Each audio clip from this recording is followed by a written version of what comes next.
Еще чуть-чуть и будет готово. В Сыктывкарской администрации объявили о начале финальной стадии реконструкции Мичуринского парка. До выпадения снега успели заасфальтировать дорожки, подвести канализацию и воду для общественного туалета. Появились детский городок, скамейки, кольцевая дорожка для велосипедистов. Вместо старого деревянного забора новое приличное ограждение. Проект по обновлению разрабатывали еще весной, когда парк попал в федеральную программу «Городская среда». С ее помощью удалось заасфальтировать еще и тротуар вокруг Мичуринского. На все про все потратили больше 31 миллиона рублей. Особого внимания сегодня заслуживают новенькие арт-объекты. Входная арка и светильники. Пока что они не совсем понятны, похожи на простые металлические коробки. Но в этом-то и есть вся соль. Если привычные металлические объекты ржавчины боятся, то эти, напротив, только ее и ждут. Пока что поверхность однородного темного цвета, но за зиму она должна окислиться и принять, как обещают авторы проекта, винтажный вид. Тогда ее покроют специальным лаком для закрепления. Такая техника патинирования сегодня используется часто. Нанесенный весной специальный лак предохранит изделие от незапланированной ржавчины и сохранит вид конструкции под старину. Говорят, по вечерам элементы входной группы и светильники уже выглядят красиво.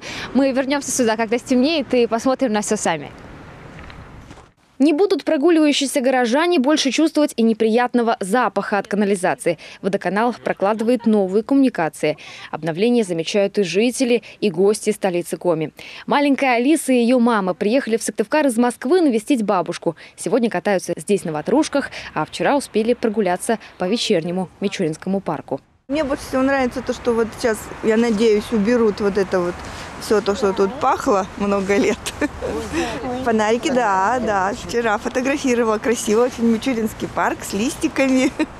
Тут хоть вечером не страшно ходить стало. Изменения не смогла не заметить и сама бабушка Алла Дмитриевна. Окна ее дома всю жизнь выходят прямо в парк. Выйдешь, вот туалетом пахнет, деревья, корни все, значит, на дорожку, на асфальт выросли, весь тротуар все разрушены, не пройдешь ни зимой, ни летом. Мы так, конечно, возмущались, и деревья, конечно, правильно почистили, очень хорошо. Были уже толстые, наклоненные, и это. Ну и смотрю, и радуюсь, здесь посветлело, вот эту яму закрывают. Очень хорошо. Я только... Вот мое окно, 3-й этаж, я в окна. Жизнь моя идет сейчас.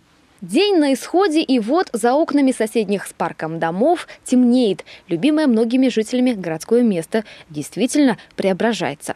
Вот так выглядят объекты в темное время суток. Подсвечена новая входная арка. Ну а если пройти дальше, то вдоль всех дорожек можно увидеть еще и новые светодиодные фонари. Таких здесь появилось около 50. Всю проводку, к слову, спрятали под землю, чтобы в парке не было лишних проводов. Появилась даже отдельная площадка для собачников, первая в городе.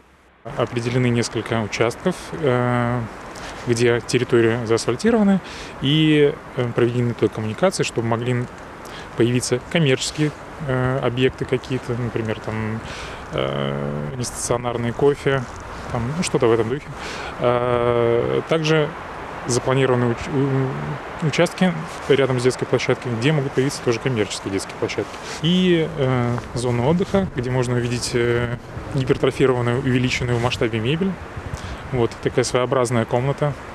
Заболоченную глубинную территорию, на которой пришлось вырубить болеющие деревья, весной засыплют песком и устроят газон. Тогда же озеленение, как последний штрих реконструкции, ждет и остальные площадки парка.